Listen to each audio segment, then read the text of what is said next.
आपने तमाम अशिया डिमांड ज़रूर करनी है। अगर कोई कमी है तो अपने और आपको प्रोवाइड नहीं की जा रही वो चीज़ें, तो आपने पेफ ऑफिसर को ज़रूर इन्फॉर्म करना है।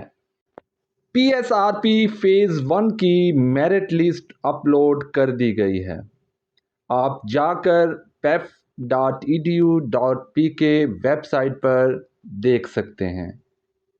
If you are not selected, इसके लिए मैंने अपनी वीडियो बनाकर YouTube चैनल पर डाली हुई है कि आप अगर सिलेक्टेड नहीं हैं तो नेक्स्ट प्रोसेस आपने क्या करना है, वो आप मेरे चैनल पर जाकर देख सकते हैं।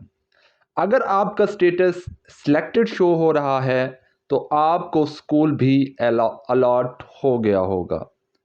साथ में स्कूल का नाम भी लिखा होगा और EMIS कोड भी लिखा होगा और सिलेक्टेड भी लिखा हुआ होगा।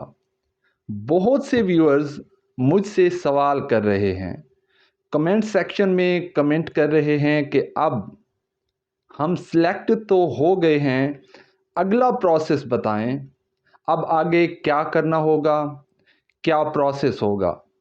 आज की इस वीडियो में हम इसी बारे में बात करेंगे।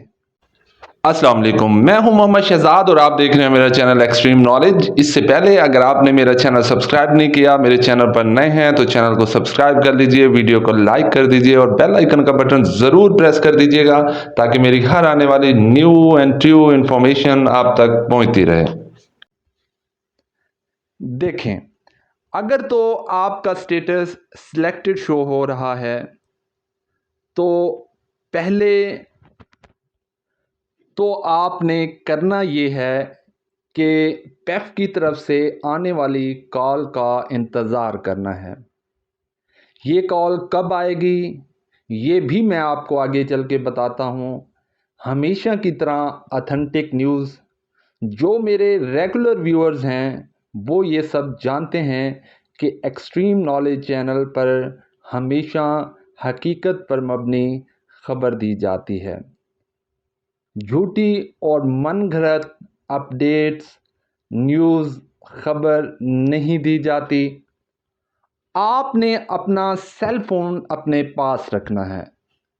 कोशिश करनी है कि इसमें चार्जिंग रहे, चार्जिंग ना होने की वजह से बंद ना हो जाए।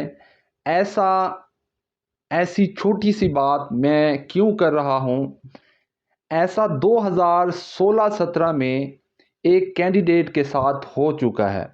वो मेरे साथ सिलेक्ट हुआ था, उसे कॉल की गई मगर उसका सेल ऑफ था।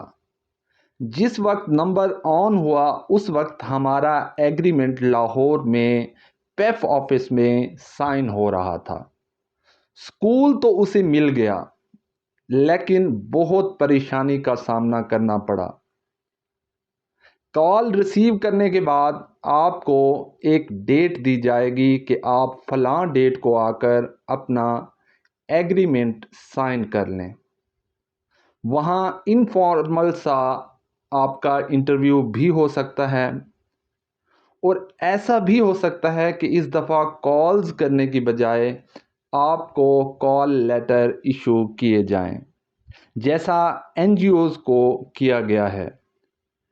उसके बाद कुछ प्रोसेस होगा। लाइसेंसी बनने के बाद आपको एक एग्रीमेंट लेटर उसी वक्त दे दिया जाएगा। वो आप लेने के बाद वापस आ जाएंगे उसी दिन या नेक्स्ट डे। आप वो लेटर लेकर अपनी ही तहसील के डिप्टी डिस्ट्रिक्ट एजुकेशन ऑफिस, मर्दाना या जनाना, आप अपने स्कूल का नाम चेक कर लें कि गर्ल्स स्कूल है या बॉयज़ स्कूल है। डिप्टी डिस्ट्रिक्ट एजुकेशन ऑफिस मर्दाना या जनाना में, अगर तो आपका गर्ल्स स्कूल है तो डिप्टी डिस्ट्रिक्ट एजुकेशन ऑफिस जनाना चले जाना है। अगर आपका बॉयज़ स्कूल है तो आपने डिप्टी डिस्ट्रिक्ट एजुकेशन ऑफिस मर्दाना चला जाना है। जो भी स्कूल है वहाँ पे आप डिप्टी उसके रिलेटेड आप office deputy district education office में चले जाएंगे। डिप्टी डिस्ट्रिक्ट एजुकेशन ऑफिसर आपके साथ कंसर्न्ड उस एरिया का जो एईओ होगा, assistant education officer, concerned AEO को आपके साथ भेजेगा उस स्कूल में जो स्कूल आपको अलॉट हुआ है। असिस्टेंट एजुकेशन ऑफिसर उस इन्वेंट्री फॉर्म जो उसे उस स्कूल के साबका गवर्नमेंट हेडमास्टर ने दिया होगा, इससे रिलेटेड मैंने अपनी वीडियो पहले बना के रखी हुई है कि इन्वेंट्री फॉर्म है क्या। मैं इन शॉर्ट आपको बता देता हूँ। इन्वेंट्री फॉर्म जो प्राइमरी स्कूल पेफ को गए हैं, उनसे डिप्टी डिस्ट्रिक्ट एजुकेशन ऑफिस वालों ने उसी एरिया के इन्वेंट्री फॉर्म लेके अपने पास रख लिया है कि आपके स्कूल में कौन कौन सी चीज़ें हैं, चेयर्स कितनी हैं, टेबल्स कितनी हैं, पेन कितने हैं, ये सारी चीज़ें उन्होंने लेके इन्वेंट्री फॉर्म के ऊपर लेके रखी हुई हैं। एक प्रॉपर फॉर्म बना हुआ है। अब वही वाला form deputy district education officer AEO, concerned AEO को बोलेगा, वो फॉर्म लेकर आपके साथ जाएगा एईओ,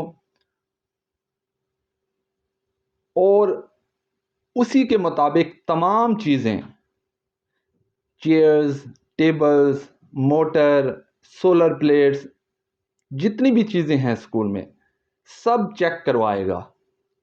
आपने यहाँ पे बड़े गौर से सुनना है, आपने वो एहतियात से चेक कर लेनी है और इन्वेंट्री फॉर्म के मुताबिक तमाम अशिया ज़रूर डिमांड करनी है।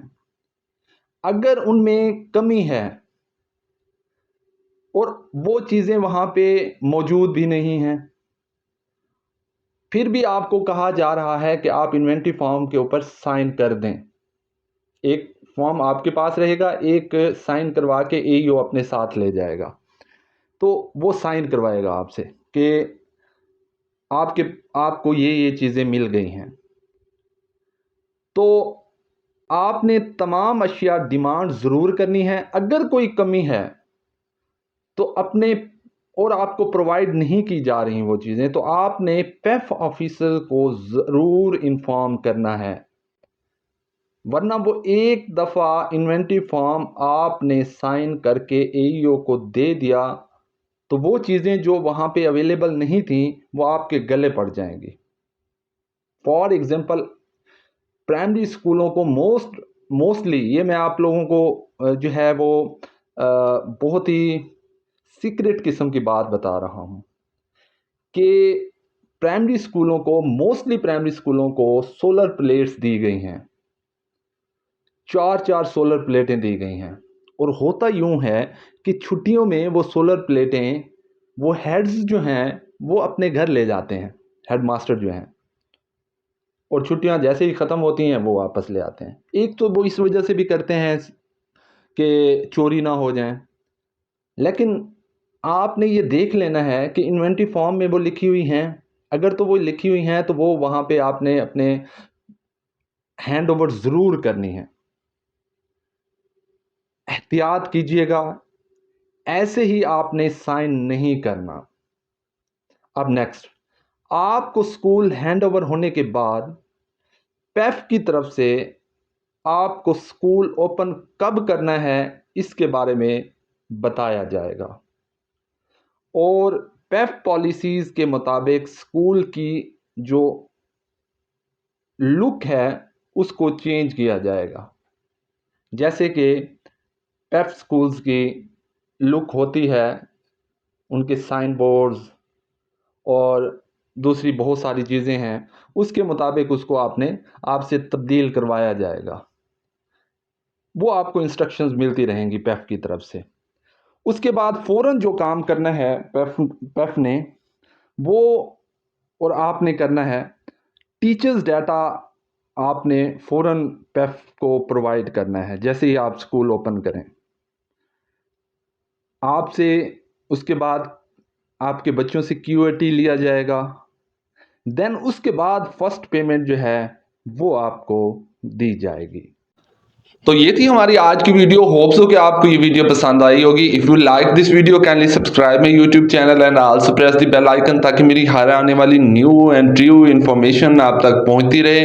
कमेंट सेक्शन में अपनी राय का इजहार जरूर कीजिएगा। कमेंट सेक्शन में अगर किसी भी किस्म का कोई सवाल है, कोई कन्फ्यूजन है, तो वो आप मुझसे पूछ सकते हैं, मैं उसका आपको जवाब दूंगा। अपना बहुत सारा ख्याल रखिएगा, दुआओं में याद रखिएगा। अल्लाह हाफिज।